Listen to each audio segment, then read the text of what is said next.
आज पिता चौधरी राय साहब ने समझा दिया, जा बेटी तो जब अपनी ससुराल में जाना तो बड़े लोगों का सम्मान करना, छोटे लोगों से प्रेम करना, अपनी सास को माँ के समान सम्मान देना, अपने ससुर को पिता यानी मेरे समान सम्मान देना, कभी तेरा झगड़ा नहीं होगा। आज माताओं बहनों, ऊदा देवी ऐसी शिक्षा पाकर के, ज्ञान पाकर के अपने पिता से लखनऊ को छोड़ करके उजरिया गांव अपनी ससुराल आ जाती है। आजकल आपने देखा होगा घर में परिवारों में झगड़ा है, कलह है, अशांति। एक बात मैं तुम्हें बता दूं, कथा तो सुन ही रहे हो, यहाँ पर आए दिन कलह और अशांति जिन परिवारों में रहती है भाइयों, वो परिवार बहुत दिनों तक टिके नहीं रह सकते। जिन परिवारों में सुबह शाम आए दिन कलह कलेश और झगड़ा होता है, वो परिवार बहुत दिनों तक अच्छे नहीं रह सकते। भाई भाई का झगड़ा, पिता पुत्र का झगड़ा और सास बहू का झगड़ा तो मशहूर है। क्यों झगड़ा होता है? क्योंकि सास अपनी बहू को बेटी की तरह नहीं मानती और बहू अपनी सास को माँ की तरह नहीं मानती, इसलिए झगड़ा होता है। जब बिटिया अपनी ससुराल में जाए तो सास उस बेटी को अपनी बेटी की तरह समझे। मैं आपको बता दूं, तमाम भारी संख्या में माताएं बहनें बैठे, ये जो सास बहू का झगड़ा है इसको खत्म करने की दुनिया में कोई दवा नहीं है। इसकी एक ही मात्र दवा है, वो दवा जिन्होंने अपने जीवन में अपना लिया उनका कभी झगड़ा नहीं होगा। बेटी जब ससुराल में जाए तो यह सोचे ये जो सास है ये मेरी माँ की तरह है। क्यों? क्योंकि जब तुम्हारी शादी नहीं हुई थी तो जब आप अपने मायके में रहती थी तो आपसे कभी कभी कोई गलती हो जाती थी तो आपकी माँ भी तो आपको डांटती थी, आपकी माँ भी तो आपको फटकार लगाती थी, और कभी कभी तो ऐसा भी हुआ होगा कि उसने थप्पड़ भी मार दिया होगा।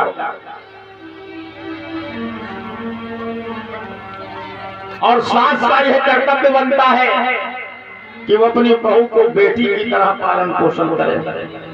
क्या तुम्हारी बेटी से कभी कोई गलती नहीं हुई थी जिसको तुमने दूसरे के घर भेजा किया है? उससे भी गलतियां होती थी, लेकिन उसको तुम समझाती थी, और जो बहू आई है उसको तुम झगड़ती हो। उसी बेटी की तरह उस बहू को भी समझाना चाहिए था। उसी अपनी बेटी को जैसे तुमने गलती होने पर समझा दिया था पुचकार करके, उसी तरह से वो भी किसी दूसरे की बेटी आई है। कवि कहते हैं कि पर लड़की और वधू घर आई, दूसरे की बेटी तुम्हारे घर में बहू बन करके आई है। आज ऊदा देवी जाकर के उजरिया गांव में रहने लगी। अपने दिल में हजारों अरमान सजाए बैठी। देखो वैवाहिक जीवन जिया, बच्चों का जन्म भी हुआ, लेकिन ये कहानी तुम्हें जो सुना रहा हूं कि अबला सबला कैसे बनती, ये अबला अबला नहीं है। इन महिलाओं ने इस देश की रक्षा के लिए तलवार भी उठा करके चलाई, बंदूक और तोपें भी चलाई।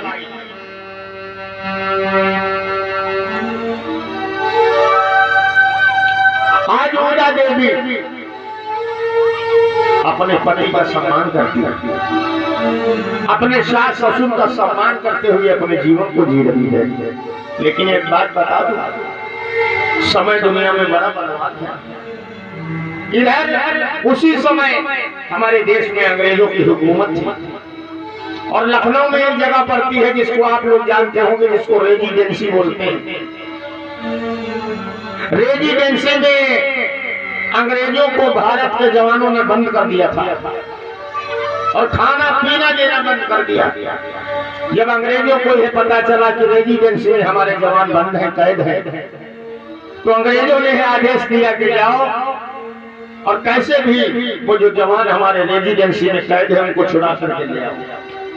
तो इधर से हजारों अंग्रेज चले हैं और उधर ओदा देवी के पति जो थे वो भी सेना में थे। उनको भी खबर पहुंची कि तुम भी अपने लोगों को पहुंचो लेकर के, क्योंकि अंग्रेज आज रेजिडेंसी में जो गोरे बंद है उनको छुड़ाने के लिए आ रहे हैं। समय देखिए कहां पहुंचता है।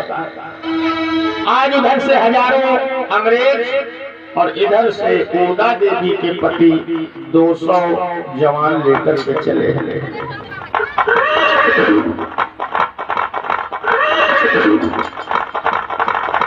और जाकर के आप लोग लखनऊ गए होंगे तो लखनऊ में एक जगह पड़ती है जिसे चिन्हट बोलते हैं।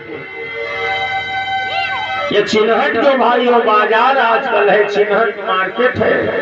ये चिन्हट उस समय युद्ध का मैदान हुआ करता था। इसी चिन्हट में युद्ध हुआ था, वो लड़ाई हुई थी। और उसी चिन्हट के युद्ध में इधर से हजारों जवान अंग्रेज और उधर से 200 जवान, लेकिन 200 जवानों ने अंग्रेजों के छक्के छुड़ा दिए। भारत के बड़े पराक्रमी वीर थे, इसीलिए तो दुनिया आज भी भारत के गुण गाती है। मगर खद्दर पोष लोगों ने इस देश को बेच लिया है। इस देश के वीर और सेनानियों को सौदा कर लिया। आज जब अंग्रेजों ने जाना कि ये 200 जवान तो हमें खत्म ही कर डालेंगे, तो अंग्रेजों ने आदेश दे दिया कि अब गोली चलाओ। गोली अगर नहीं चलाओगे तो ये हमें खत्म कर देंगे। जब गोलियां चलने लगी चिन्हट के मैदान में, तो फिर 200 जवानों को मरने में समय नहीं लगा।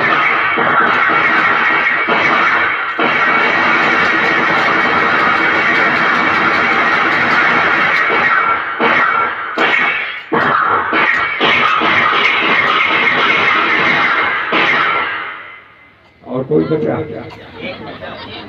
आप बचे हो। 200 जवानों को मरने में देर नहीं लगी। और भाइयों बहनों, एक अंग्रेज की गोली का निशाना ओदा देवी के पति मक्का भी हो जाते हैं। जो ही गोली लगी कलेजे को चीरती हुई निकल गई। आज भारत माता की जय कह करके जमीन पर गिर गए और फिर दोबारा उठ नहीं पाए। इधर ओदा देवी घर में बैठी, उसे नहीं पता है कि आज के युद्ध में हमारे पति की हत्या कर दी गई। जब लड़ाई बंद हो गई तो लोगों ने इस वीर जवान शहीद की लाश को उठाया और लेकर के आज उजरिया गांव में जिस समय पहुंचे हैं लाश, तो आज ओदा देवी को खबर चली है कि हमारे पति आज के युद्ध में खत्म हो गए, मार दिए गए हैं। तो आज मानो खोपड़े पर ला करके किसी ने बम डाल दिया होगा। आज अपने पति की लाश पर पछाड़ खा करके गिर गई और आज रो करके क्या कहती है वो पत्नी अपने पति से, ओ निर्मोही पिया नावय चपोरी गए और चले गए चुपचाप साजन, नाई कछुक ही ले गए। एक बार अपने आवाज को सुना दीजिए, एक बार बोल दीजिए। आज रो रो करके कहती है, अगर हमें पता होता कि आज के युद्ध में तुम्हारे प्राण चले जाएंगे तो तुम्हें मैं जाने नहीं दूंगी। क्या कहती है?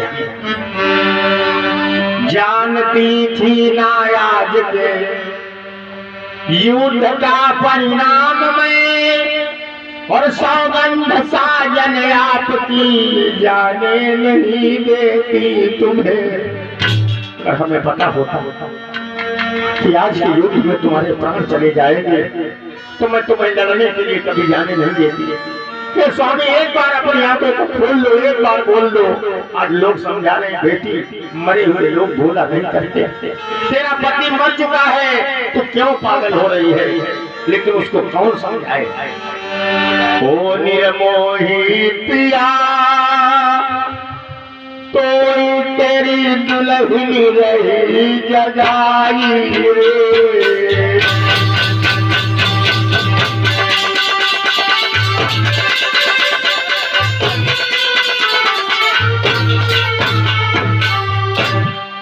बेटा मनोज, आज उड़ा देवी अपने पति की लाश पर अपने सिर को पटक करके रोने लगी, कहने लगी दिया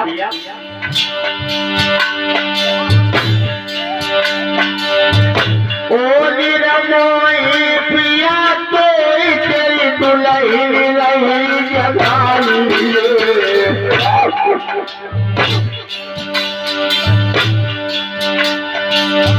अखियाँ खोलूं मुख से बोलूं देते बोल सुनाई रे।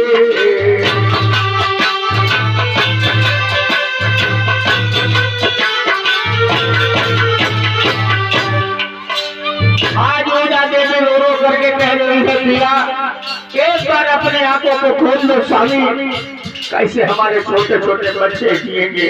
आप एक बार बोल दीजिए। लोग समझा रहे हैं बेटी तो पागल हो गई, जिन्होंने एक बार शरीर को त्याग दिया वो दोबारा नहीं बोलते बेटी चुप हो जा। लेकिन उसको कौन समझाए, क्योंकि उसके जीवन का खेवनहारा आपको चला गया। गौर करिए। ओ निरमोई पिया तो तेरी दुल्हन रही जगाई रे। अखियाँ खोलूं मुख से बोलूं देते बोल सुनाई रे।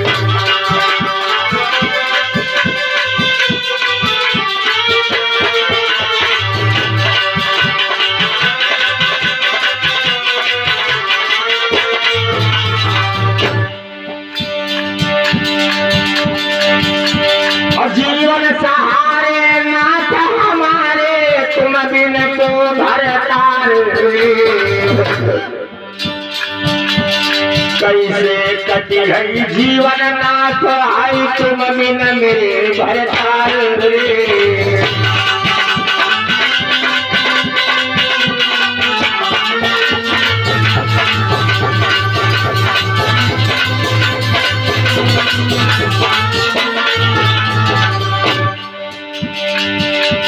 जीवन सहारे नाथ हमारे कीजिए बोल सुनाई। एक बार बोल दीजिए साजन, एक बार अपने आप को खोल दीजिए। ऐसे रोई पूजा देवी मारी मारी किलकारी रे।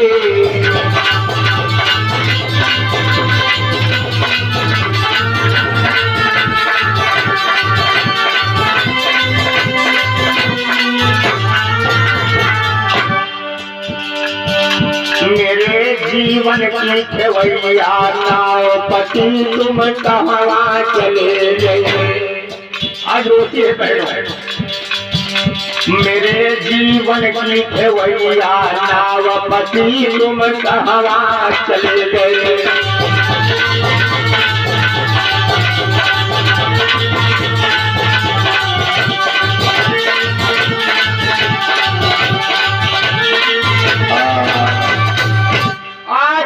रोते बेहोश हो गई। जब होश आया तो देखा हमारे पति की लाश। जिंदगी में न जाने कब कैसा समय किसके ऊपर आ जाता कोई जानता है। इसीलिए तो कहता हूँ